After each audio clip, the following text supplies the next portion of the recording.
Well, good morning and welcome to the Coffee with Jon Hayes. I'm David Booth of First Bank, located in Raleigh on Edwards Mill Road. I'm currently the commercial bank manager for Wake County. First Bank is honored to be the presenting sponsor of this Coffee with Leaders series. We believe it's a great opportunity to hear and learn firsthand experiences of the top business leaders in our community. The Raleigh Chamber is such a great organization, and we appreciate all they do for our local business community. I'm a proud graduate of the Leadership Raleigh program, Class 34, and I'm so glad to be here today representing First Bank and the Raleigh Chamber. A little bit about First Bank. We've been around since 1935. That's 85 years in existence. We have 100 branches located in North Carolina, from the coast to the mountains. We're also located in South Carolina. Headquartered out of Southern Pines, we're fairly new to the Raleigh market. Only been here since 2017. Currently, we're building a new regional office on Six Forks Road that will be open in 2021. At the end of the first quarter, we were a $6.4 billion bank, being the largest community bank in North Carolina. We're focused on C&I operating businesses, commercial and investment real estate, and private banking. These are our three sectors we work with in our community. Let us know if we can ever help you with your business or personal banking needs. So this morning, I have the pleasure of introducing our guest speaker. Jon Hayes is the founder and CEO of RewardStock.com, a new reward travel planning booking site. A first-time entrepreneur, Jon was previous an investment banker at Wall Street, working with mergers and acquisitions group at Citibank, where he advised companies across a broad range of industries. Prior to his investment banking, Jon graduated from Princeton University with a major in economics and a certificate in Spanish language.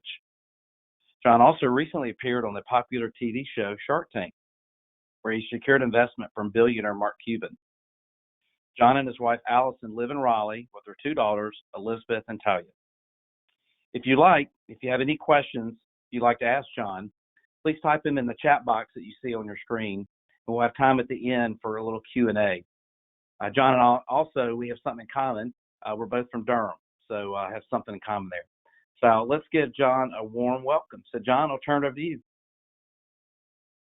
All right. Thank you, David. Hi, everyone. So first of all, I hope everyone is okay. I know that this is a crazy time, and honestly, it kind of feels like we're living out a scene in some kind of like a zombie movie or something. If you had described what we're all doing right now, a year ago, I just don't know that anybody would believe you.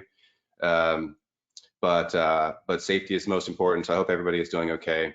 I am going to talk a lot about my experiences, and I hope that something that I say can be useful as an anecdote, or maybe as some advice that you might be in need of. I certainly don't have a simple answer that applies to everyone for the current moment that we're in, but I may have some suggestions that could apply to you in this moment. And what I will try to do is, as I walk through kind of my background and experiences, highlight some of those moments where I think there could be some tie-ins or corollaries to decisions that you might be making, or encourage you to maybe make some decisions at the moment. So I'm very interested in the Q&A portion to try to directly respond to what's on your mind. So with that, I'll just kind of jump into my backstory, which, as David mentioned, started here in the Triangle. So I was born at Duke Hospital, and I was an Army brat growing up. So we bounced up and down the East Coast a bunch. So when I was about a year old, we moved to Chicago, and then shortly thereafter moved to New York. Was there for a few years, and then moved to Maryland, and then back to North Carolina by the time I was in middle school. So a lot of bouncing around. I went to Leesville Middle School and high school, and finished high school at the North Carolina School of Science and Math in Durham. And after that, went to Princeton. You heard some of my bio there. I studied economics at Princeton. Really loved that experience. And that introduced me to the world of investment banking, which I had never heard of before Princeton. So I was fortunate that I was there because that's one of the top schools that the investment banks recruit from. I got into investment banking and really enjoyed it. It was the kind of job that requires everything of you, and it rewards high performers. And I kind of had this personality of a people pleaser and always wanting to kind of exceed expectations, and that's a great job for that. You get rewarded in ways that financially in ways that I hadn't previously imagined. And you also get a lot of exposure and responsibility that, you know, a 23-year-old kid shouldn't really have. But you get, and you kind of move up a learning curve very quickly in your personal and more so your professional development. So I remember, just as one example, when I was 24, I was no 23.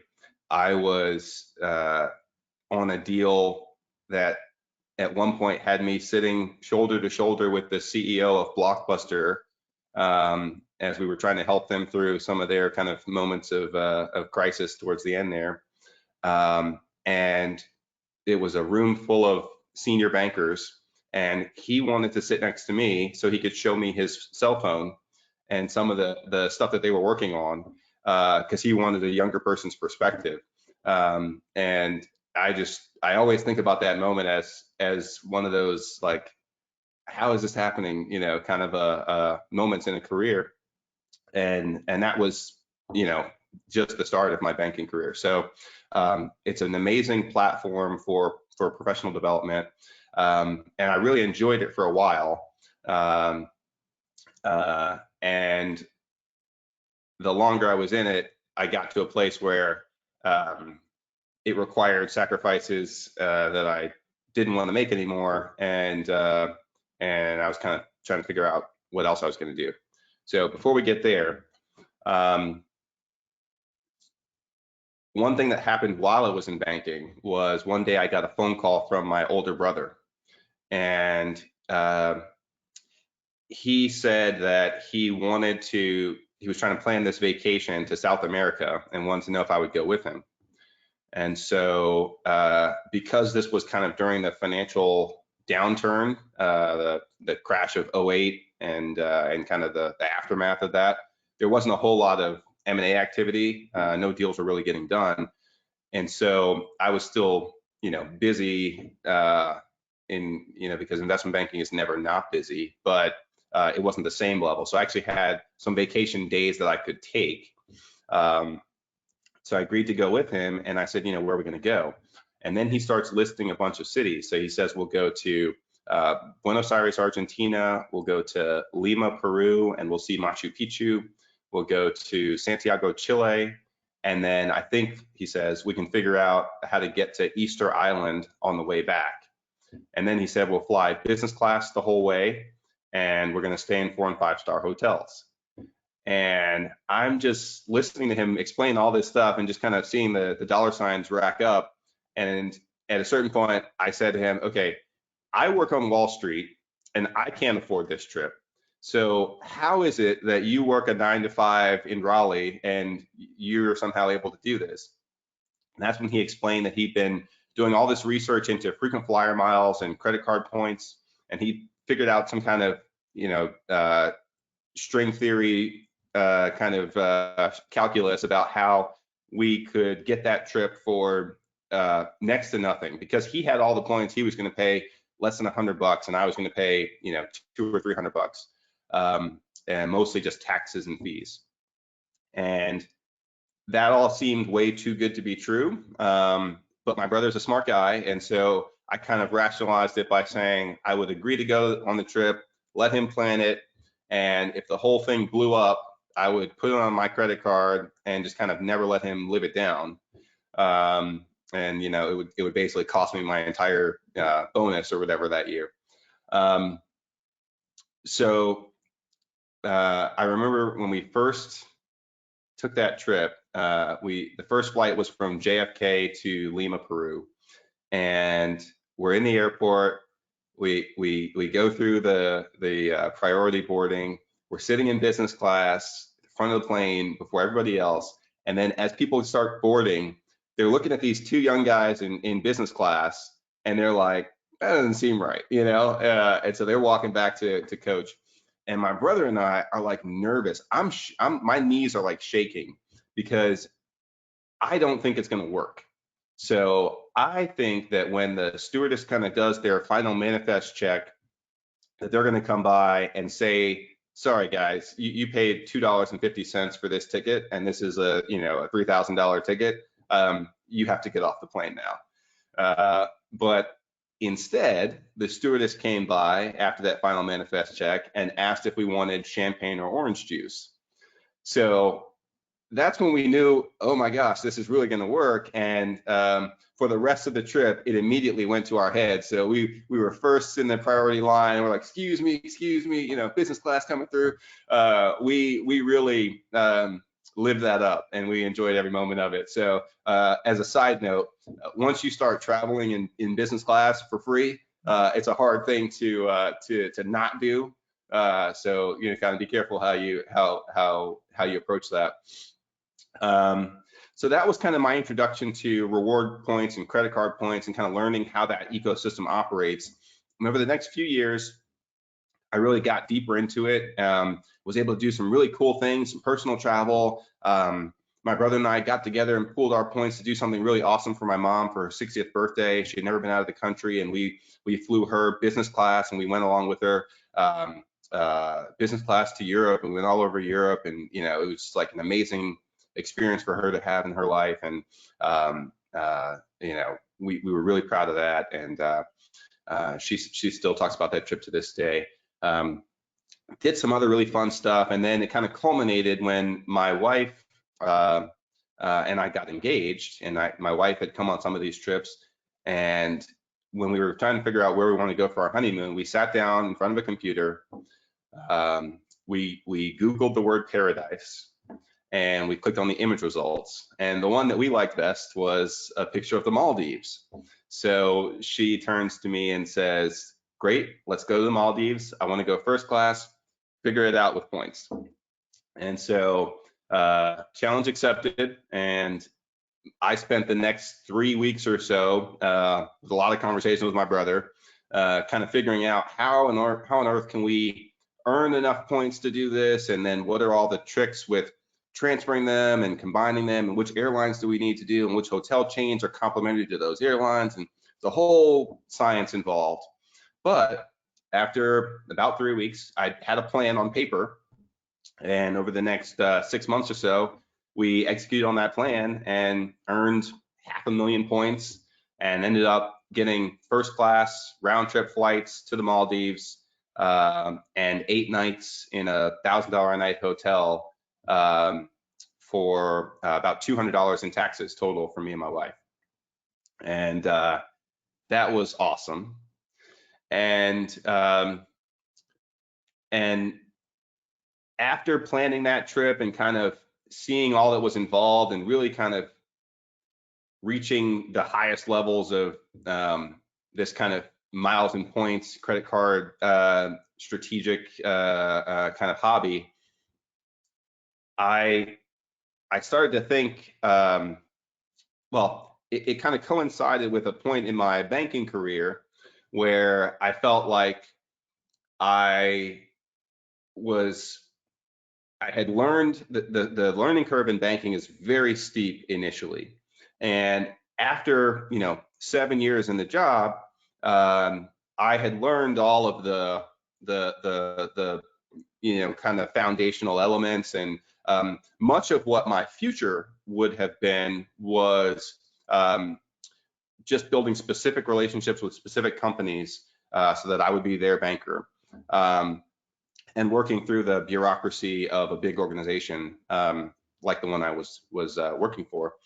And that was less appealing to me, honestly, than the constant learning. it's still exciting. Every deal is exciting, and no deal is exactly like another. And that does keep it interesting, but it also involved a lot more travel than I wanted to do. And, I was at this point in my life where I was just getting married. So I didn't want to have to continue to not be reliable to show up at a family event or have dinner with my wife or friends. And that was all kind of part and parcel with being a banker, is that you don't control your schedule. And so I was kind of looking for what else I could do. And also, frankly, after 7 years of investment banking, I was kind of burnt out. So what else could I do? I loved the paycheck, but what were my other options? And so I started looking into this. I became aware of this program called the White House Fellows Program. And the White House Fellows Program is a very exclusive internship at the White House. You get either secret or top secret level clearance, and you essentially get inserted in the nuts and bolts of how the government is run and all of the decisions that go into what the government does. And you're right there in the room. And it's very prestigious. Only a handful are offered each year. And you're competing with people who are, medalists from, survivors of wars, very successful people, Rhodes Scholars. It's sort of like the top couple dozen people in the country. And so of course I applied. Why not? I've never had a problem of thinking that I couldn't do something. So I thought this would be great, because part of the way the program works is you get paid a nice salary to basically take a year off of your job, and when you go back to your job, you not only have kind of had a year to breathe, but you also have this additional kind of feather in your cap that accelerates your career path. And you've made all these connections in Washington, which can be helpful depending on what you're, in pretty much any job, right? But so that was what I thought my plan was going to be. And so as part of preparing for applying for this program, I was trying to find anybody I could who had graduated from the program, so that I could learn what it takes to get accepted. And through kind of shaking the trees, I got connected to a guy who was a former banker, and young black guy, had worked for Goldman Sachs, and had gone through this program. And so he was in New York as well. And so I went and met with him. And the point of meeting with him was to find out how to, make myself, improve my application and improve my chances of getting accepted. And so I meet with him, and we meet in this little small studio space in Manhattan, because that was the space where he was actually launching a startup. So this is a guy who had launched a foundation. Again, he's like, I think my age, maybe a couple years, a year or two older. He had launched a foundation that was helping first-time college students, so people who it was the first time in their family that they'd gone to college, helping them get prepared, and helping them find scholarships and all these different amazing things that he was helping thousands of people across the country. And this foundation had been working for years. I mean, it was like a big deal. This is the kind of person that gets accepted into this program. And so, but what he decided to do after he graduated was to launch this startup. And so we meet in his office. I'm trying to ask questions about the application, but I'm also just fascinated by the concept that this guy was in banking. He was making all this money in banking, and now he was like in this little small studio launching this startup. So at the end of it, I had ended up, most of my questions were started to kind of focus on his startup, because the concept was fascinating to me. And frankly, I had never met an entrepreneur like face to face that I felt a connection to, right? That I felt like I could kind of relate to. We had a very similar background, you know, and so when I left that meeting, I felt like I had a little bit of information about my application for this program, but more than anything, I felt this little seed of inspiration. If this guy can do a startup, you know, maybe that's something that I should consider. And my competitive nature is like, if he can do it, I can do it. So the end of that story is I didn't get the internship, but I ended up getting something better, which was the inspiration and you know, kind of this seed planted that I could be an entrepreneur. And so as the months kind of went on and kind of progressed towards my honeymoon, in the back of my mind, I'm like slowly thinking like, maybe instead of this internship, the thing that I do is launch a startup. And because my mind was so focused on this honeymoon that I just planned and using all these points in creative ways, I thought, you know, maybe that was an opportunity. So we go on this awesome honeymoon and we come back, and 4 months later, I walked into my job at Wall Street, and I, with a certain sense of satisfaction, quit that job and decided to launch my own startup. And that is RewardStock. And so the whole idea for RewardStock is to help the average person who, unlike me, hasn't spent years kind of looking at the ins and outs of these different credit card reward strategies, help the average person maximize the opportunities that they have with their credit card rewards, or rewards that they could have if they kind of had some more strategic planning around their spending, and use those points in ways that save them the most money, and particularly with travel. And so never having run a company before, written any significant software, I decided to do all of that. The first year or so, I very quickly realized that it's very expensive to hire developers. And also I knew that I'm a very particular kind of person. So I like to have control over exactly how things look, or at least as much as I can. So I quickly realized that I wasn't going to be able to afford paying somebody to build out everything that I wanted to do. So the other alternative was I needed to teach myself how to write code. So that first year after I quit banking largely was me teaching myself how to write code online, watching YouTube videos and online tutorials. And it was very rough at first, and not a whole lot got done, but I kept at it.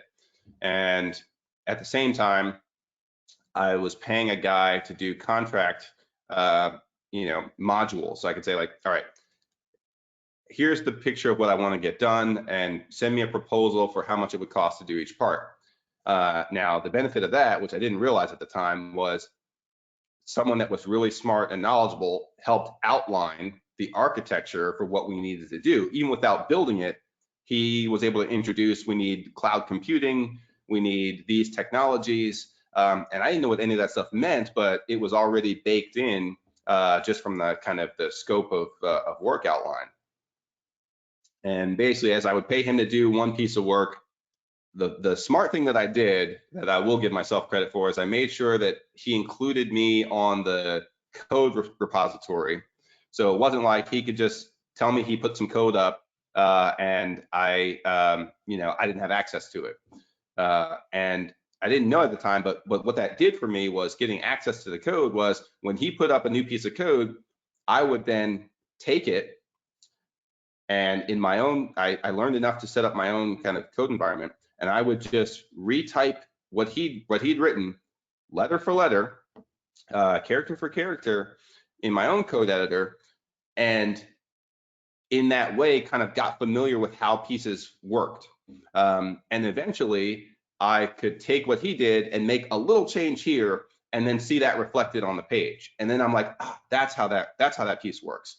And slowly, with all the other tutorials I was doing, I would be able to take something that he did and add an entire new piece of functionality to that same piece of code.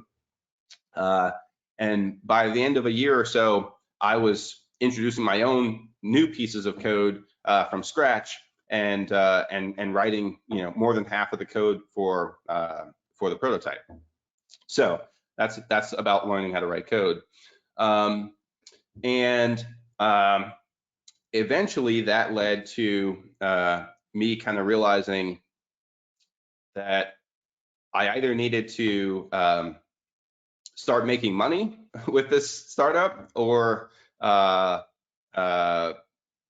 raise some money from investors, and that kind of kicked off this journey of meeting with some investors here locally, and getting our first seed round, and then being able to hire some additional folks and professional programmers, and have more of that work being done by them, and then continuing to iterate on the product, working with our customers, and helping a lot of people save a lot of money on travel, which has been really great. And then at some point, Shark Tank happened, and the way that happened was really funny. We got a support ticket from one of our users that said, "Hi, I love the site. I happen to be a casting producer for Shark Tank, and I think you guys would be great." So when we got that support ticket, we kind of forwarded it around internally, because we thought it was like somebody trying to catfish us or something. And so I remember my joke was, "Yes, and I'm also a Nigerian prince that needs you to, hold my inheritance." And so we joked about it for a couple days, but I eventually did follow up and kind of look into it, and it turned out to be legit. So we started this whole process of applying to Shark Tank, and it was a long process, lots of steps, and always uncertain. And my whole perspective on it was, this isn't going to happen, but I will humor them until they tell me that they've gone another direction, right? Which I fully expected to happen. But one day I found myself on a plane flying to LA and getting ready to film an episode. So it was just stay with it until they tell me I'm not with it anymore, and they never said that. So that was an amazing and crazy experience. One story from that is that I get to LA on a Sunday night, and Monday morning is like the first day, right? And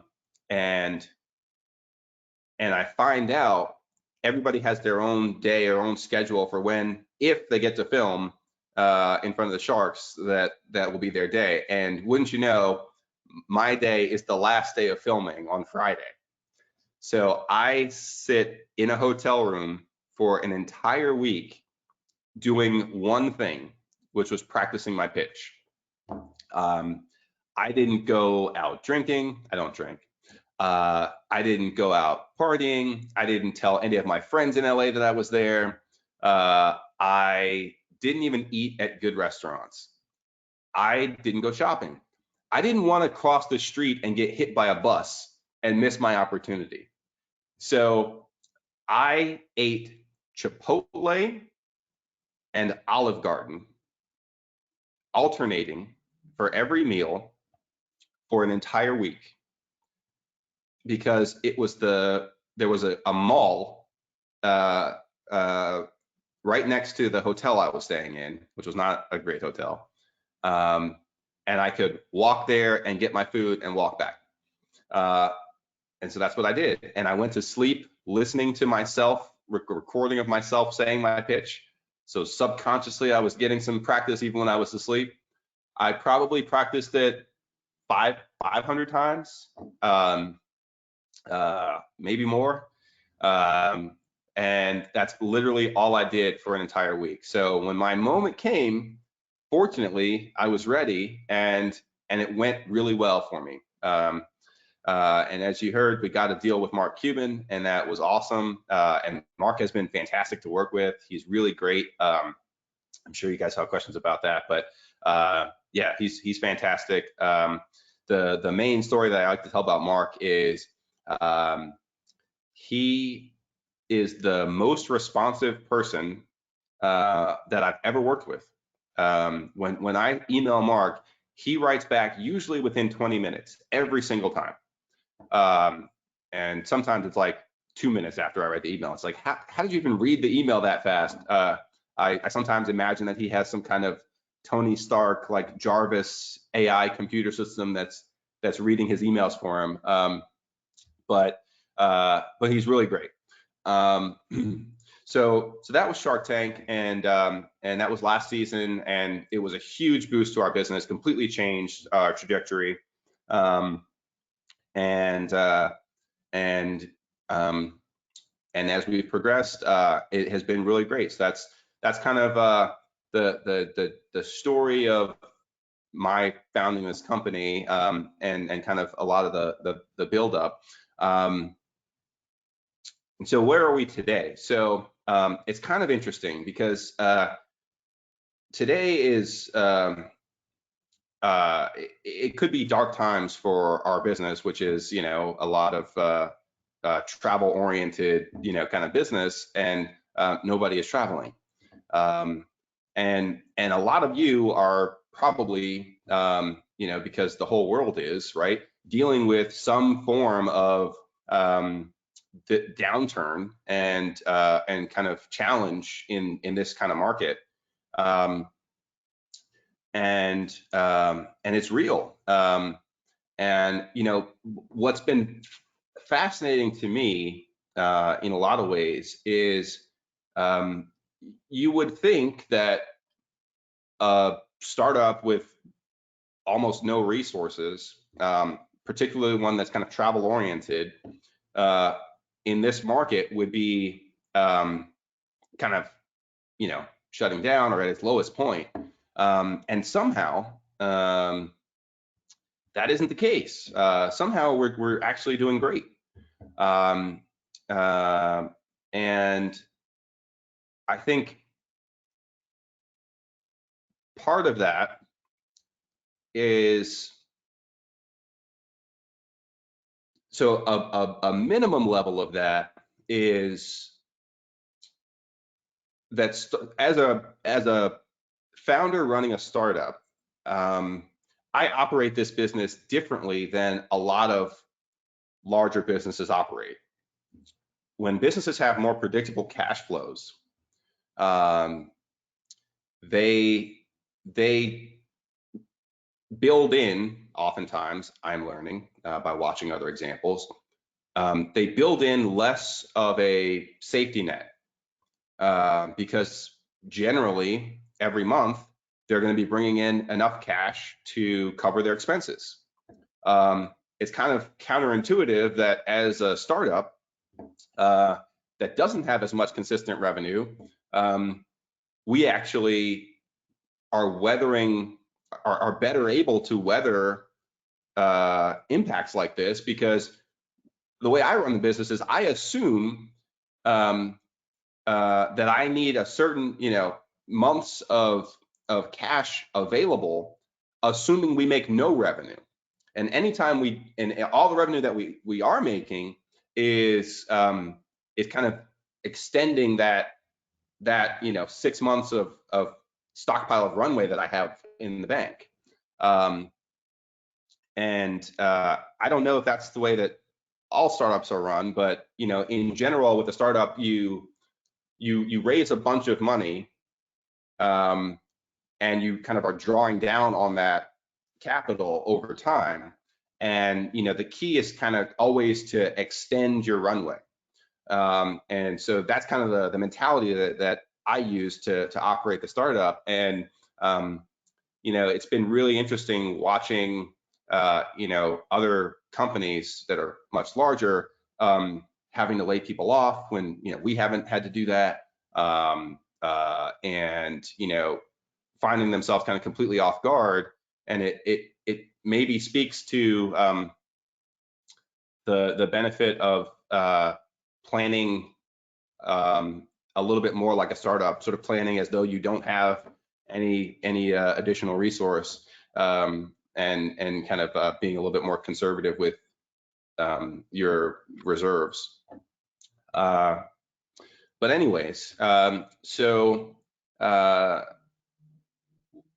we are doing well right now, and it seems kind of paradoxical. But what I will say is that if there's one consistent thread in my sort of startup background, it is that I sort of have always been able to find success at the time where things seemed like most challenging, or most like we were probably gonna have to shut down. And that is just something that I can't claim credit for, but I will try to explain to you how I think it kind of comes about. And it's definitely a lot of luck. But looking back, I can see places where the effort slowly eventually paid off. So some of those examples. So the initial funding, right? I mentioned how I spent that first year kind of teaching myself how to write code, and then all of a sudden woke up one day and I was just like, oh yeah, this thing has to make money because I am spending all of my investment banking savings, paying rent and all that kind of stuff. And one of the good things that I did was I left New York. And when I first started RewardStock, I thought that given 3 to 6 months, I will know if this startup is going to be a big success or if it's going to be a big flop. And if it's a flop, I only spent 6 months on it. I'll go back and get another finance job. But I made the decision, my wife and I made the decision to move from New York to Raleigh, in part because we wanted to have a place to settle down, and we didn't want that to be Manhattan. And I kind of had fond memories of growing up around here, but also because the cost of living here is so much lower. So that decision made my runway, instead of being like 2 or 3 months in Manhattan, it was like a year and a half in Raleigh, just off of my my kind of last bonus from banking. And so that was a good decision that kind of paid off in extending my runway, because I didn't even expect it to take that long, because I was naive and didn't know anything about startups. When I finally realized I needed to get investment, I remember I met with a professor at Duke in entrepreneurship. He gave me a very sobering and bleak prediction that he didn't think I was going to make it. And I kind of took that as a little bit of fuel, but also it kind of increased my sense of urgency to find some investment. So I reached out to a bunch of investors. One of them, David Gardner, who runs Co-Founders Capital. And the first time I talked to David and pitched him the business, his immediate response was, yeah, I don't think it's for me, but good luck. And if you want to talk about it sometime, you can swing by, and I'll look at your financial model and try to help you out. And I was like, that's not how this is supposed to go. And months later, David didn't know this, or he didn't even really remember that I had previously pitched to him. But I pitched him again. I remember saying to him that first time where he kind of said he wasn't interested. I remember saying that I wasn't giving up on him yet, like I was doing him a favor. So a month later, I ran into him again, and I had gotten in touch with this other entrepreneur who was running a successful startup here in the area. And he said to me, in a room full of investors, he said, "That's the only guy that you need to talk to right now." Because I had like a few, maybe like a couple months left of savings that it was going to be like kind of make or break. Talked to him again, better conversation. I had met some other folks in his network at that point, and so I had another meeting with someone else in his network that was one of his advisors, and he really understood this space a lot more, so he was able to kind of broker the connection. And in places where David didn't feel comfortable, this guy really knew it and said that we were kind of onto something, so that helped. And we got an investment. I'm talking like, I had like a month left of savings, and I was kind of like, David, you're gonna write me a check here because I got bills to pay. And I wasn't paying myself any salary or anything like that, so it was kind of like I need to start making a salary of some kind. And that just kind of came right at the right moment. But it's a roller coaster. I mean, it really is a roller coaster. And so then we were on this high. We had funding for the first time. How many startups get funding, right? That was crazy. I was hiring people, and we were, on this great path.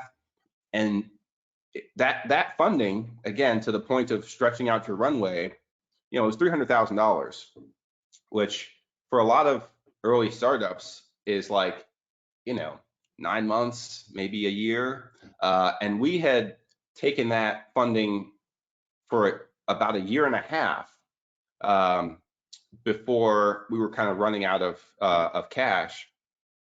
And, I needed more cash. And I was like, how does this work now? So I was, for about 6 months, on a what they call like a road show. I was meeting with investors in Charlotte, all over the Triangle, trying to find some additional investors to put money into RewardStock, and it was just crickets. I mean, I couldn't get anybody to write me a check.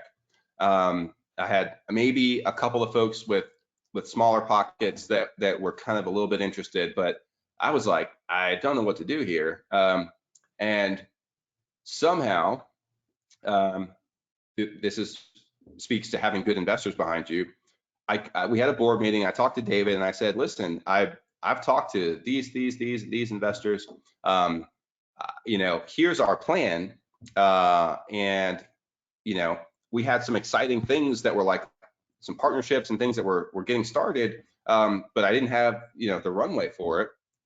And David kind of said, well, listen, we'll put in a certain amount, and if you can convince these investors to put in at least this much, then we'll be in.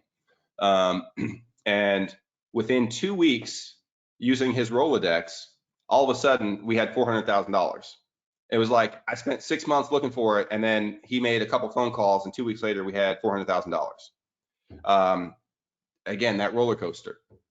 So now we have new capital. Now we're excited again, and we're hiring more, and we're doing all these things. And then that lasts for a year and some change, right? And so then the Shark Tank things, that we got that email from Shark Tank, and we still had months of runway at that point, but that was a long process. And by the time we got on Shark Tank, it was like, okay, well, that's good that we're going to get this deal, but we kind of need it, the cash to come in. I thought it would be a pretty quick process. It's not a quick process.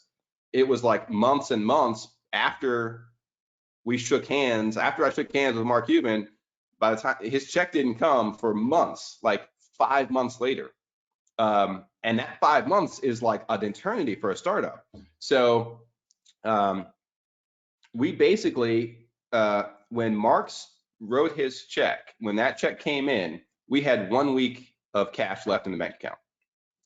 And what's funny about that is, and it was uncertain if that check was actually going to come. I thought if you shake on it on TV or on camera, that the deal is basically guaranteed to happen. Not so. Lots of deals that they shake hands don't end up on camera, and lots of deals that they shake hands fall apart in that 5-month process of due diligence after the show. And I had people whispering in my ear left and right, a lot of these deals don't happen, John. It's probably not going to happen. And I'm like, man, you guys are not making it easy for me to stay sane. But I kept it together, and I'm telling you, that check came like not a day too soon. And what was so funny is, like, I had a Raleigh chamber event that I was going to be speaking at just a few days later. And I had agreed to it like a year in advance. And I was really thinking I might be telling people the story about how we almost had this great startup, but we ran out of money and didn't get a deal and didn't get to get on Shark Tank, because we didn't even know if our episode was going to air until like a few days before the check cleared. And instead it was like, you guys have no idea, like, we were almost out of money when I agreed to do this thing, and almost out of money like a week ago, and now we got more money than we ever had.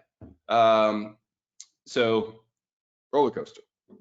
And then lastly, if all of that wasn't enough, again, the cycles, right? Shark Tank was like about a year and a half ago. So now would be a time where we might be starting to, run out of capital. Not exactly, because we've done a lot more on revenue. But how about a global pandemic that shuts down all travel worldwide? How's that for a little curveball for a travel startup? And yet, because of some work that I started about 3 years ago, trying to get some additional partnerships in place, commercial partnerships that diversify our revenue a bit, we just landed one of those right at the start of this pandemic, and now we are in the most secure financial position we have ever been in, even though it's a global pandemic canceling all travel. So how do you explain that? I don't know. I will say, last point about, and then I'll kind of go to questions, is, a lot of times people will say, like, what are the keys to success? I often hesitate in calling ourselves successful, but now I don't hesitate anymore. I mean, we are successful, which is really cool. And I jokingly a lot of times will say that I get by in life on my charm and good looks. And I do think there's some truth to that. But I also think that I am very blessed. And for me, my faith in God is hugely important. And so you take that for whatever that's worth to you. When I first started investment banking, one of the senior bankers called me into his office and said that if you want to succeed, the number one thing you need to do is get comfortable making sacrifice. And I think that applies equally in startup world as it does in investment banking. I think of entrepreneurship as kind of a search for truth, like true things that are objectively true, whether you like it or not, it's true, that most people don't know or accept yet. That's kind of how you can create a business that can become a big thing. It has to be true. It can't just be that you want it to be true. It has to actually be true. So whenever I find things that I think are true, I really kind of pay attention. So one of the things that I think is true in life is if you put in ordinary effort, you will get ordinary results, right? And so if you want to have extraordinary outcomes, you've got to make extraordinary sacrifice. You've got to put in extraordinary effort. You've got to be extraordinarily lucky. And so that there's a mantra in startups that the key to success is stay alive long enough to get lucky. And that's kind of what we've done. And so I'll stop there and hand it over to Des, and I'm happy to take any of your questions. Thank you guys for listening. Thank you, Jon, for such great and insightful words of wisdom, startup questions, and so forth. We have a couple of questions. The first question is from Catrice Boyd, and she would like to know, how do you actually sign up for RewardStock? Is there a way, a particular process that our members can access that on your website, or what is the process? So interestingly, as I talked about how we've kind of been shifting focus a little bit. The site is rewardstock.com. Right now, we are freezing new memberships. So just kind of stay tuned on that. You can sign up for our newsletter. So if you go to rewardstock.com and look around, you'll find our newsletter, and that'll kind of keep you posted on when we're accepting new memberships. Alrighty, thank you. Another question is from Mike Owens. What is your best estimation on a timetable for the return of travel? Do not have a crystal ball there.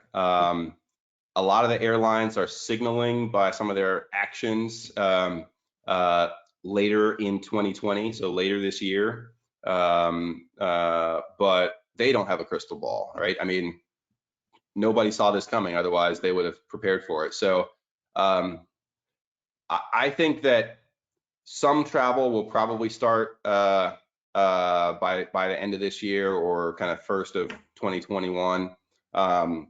I don't think that the travel industry is going to necessarily be like roaring again. You know, I think there's going to be some time where people are kind of transitioning to the new norms, because I'm sure there will be changes. But I think next year there will probably be more significant levels of travel, and you know, it'll kind of probably build for a few years on that. All righty, thank you. Josh Jones has a question. On last week's YPM program, Phaedra from IBM mentioned the most relevant skills a tech leader can learn is to code. Since you have learned to code, can you speak to the additional ways that understanding coding has helped you drive the business? Yeah, well, so one of the things that I had in mind early on was I never wanted to be taken advantage of. And so when I taught myself to write code, now I speak the language of coders. So you can't tell me that it's going to take 6 months and, you know, 3 times the budget to do something if I can do it myself, right? If I can do it myself, then it's like, listen, I can pay you to do it because you'll do it faster and you'll do it more efficiently, but don't tell me it's going to take you 6 months when you're a professional, when I think I can do it in 2 weeks with a lot of sweat, right? So that was one thing that was super helpful. And two, as a manager, one of the things that a lot of times happens with engineers, people that write code, is they feel taken advantage of, because the business people decide the future, decide what's going to happen and what the timetable is going to be, and then they tell the engineers, you have to do it, and you have to do it in this timetable. And a lot of times the things that they're asking the engineers to do are impractical or not the best path. And so a lot of engineers feel like they're being treated like a cog in the wheel when they're the ones who are actually doing the creative process, right? They're actually making something happen. And when I speak to engineers, it's a different conversation, because I know how to do code myself, right? I spent the time to learn their craft. And so I recognize that they are more efficient, more elegant, and kind of the better ones to be executing on the engineering aspects. But I don't talk down to them.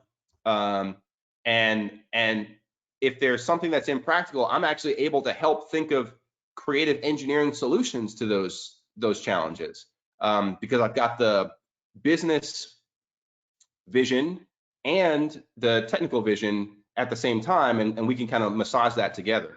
And then lastly, you know, I talked about how I didn't have the budget to pay somebody to do all the work that needs to get done. I am you know, at any given time, my primary role is full-time coder. Sometimes it's full-time business development person. Sometimes it's full-time HR. As a founder, you have to wear all those hats. But if I can wear the engineering hat for a little while, then I increase my engineering staff by one, at least for a period of time. So it's very helpful. Thank you. Scott Hall has a question. He said, thank you, Jon. Very inspiring. What resources did you use to learn to code? YouTube is the best one. I mean, you can literally go on YouTube and say, you know, PHP 101, JavaScript 101, how to start coding JavaScript, all those kind of things. And you can watch somebody, there's you know, any number of thousands of videos. You can watch somebody literally type key by key what you have to do. You watch somebody set up a coding environment and literally just copy it. There are other sites, SitePoint, I think might be one that I used a bunch early on, that has tutorials. But yeah, I mean, there's plenty of things. I did a little bit of like the lynda.com and some of the, like the paid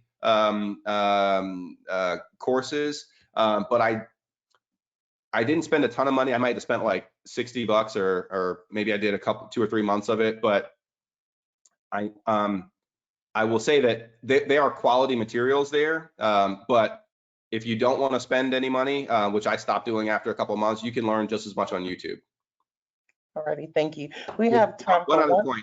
Okay. The only way to learn to code is to code. So you have to just get in there and do it. If you want to learn, after this webinar, go online, go on YouTube, research it. People talk about when to learn to code. You learn by doing. So do. Alrighty, thank you for that. We have one final question from Candace Miles, and her question is, are there any businesses or personal beliefs or practices that you held steadfast to prior to COVID-19 that have now changed due to its impact or conversely have been reinforced? I think none of them have changed. I think they have largely been reinforced. And I think a lot of it, you know, to talk about these examples, it doesn't make sense to a rational world that a travel startup run by a first-time entrepreneur with super limited resources is in the strongest position it's ever been. It's not a rational outcome in this environment, but it makes sense to me because that's been my lived experience, right? Is that in the face of challenges, there are opportunities, right? Chaos presents opportunities. That's true in the stock market. You look at people who made tons of money in the financial crash of 2008 because they saw opportunities in the chaos. And you know, I've talked about having confidence, having, you know, kind of an irrational level of confidence. You push forward and you try things, you pursue things despite everybody telling you that it's not going to work. You push through despite the environment looking challenging. The odds of getting funded as a startup are low, right? The odds of getting on Shark Tank are like 1 in 10,000 or something like that. You know, and getting a deal even less than that. But that's not a deterrent to me. That's just, those are the parameters that we're working in, and that just means that if I keep at it and if I succeed, then I did something that's super rare.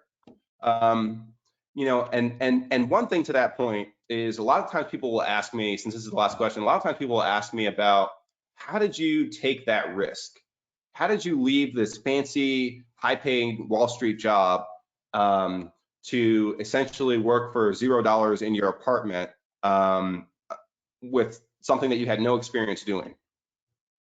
And again, this has been reinforced in this environment. One of the things that I say to that is people only look at risk from one side.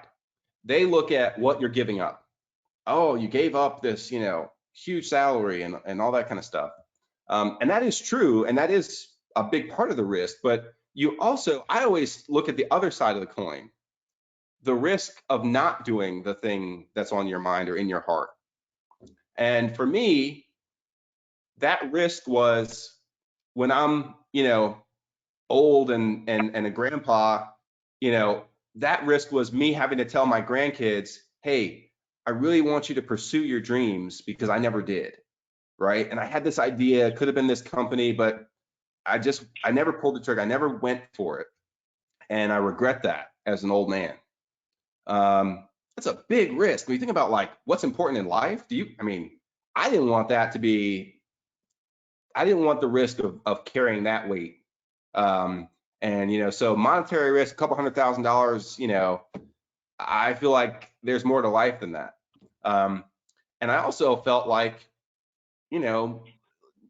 I had this job, that's true, but I didn't win that job, in a lottery. I worked hard and I made sacrifices in college and in middle school and in high school. And all of this stuff has been prepared, the point of working hard throughout my whole life has been to position myself so that I would be able to make choices about how I provide for my family and to do that in a way that I'm comfortable with. So, you got to think about risk and kind of both sides of the coin. But in this environment,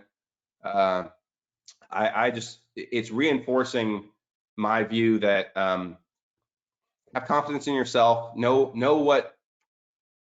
believe in what you're capable of, and look for those grains of things that are true. And if you find something that's true, make sure it's true. Don't just wish it's true. Make sure it's true. And if you find something that's true, go for it. Thank you, Jon. I'm going to now turn it over to David. We appreciate you for joining us today. David, it's now turned over to Well, you. hey, thank you. Thank you, Jon, for sharing us today your personal leadership journey. It was very inspiring. I want to tell the folks on the line, please visit our website to join the upcoming events at the Chamber. Our next Coffee with Leaders is July 21st with Maggie Kane. A lot of y'all know her, founder of A Place at a Table in downtown Raleigh. Thank you for joining us today, and please be safe. Thank you. Have a good day.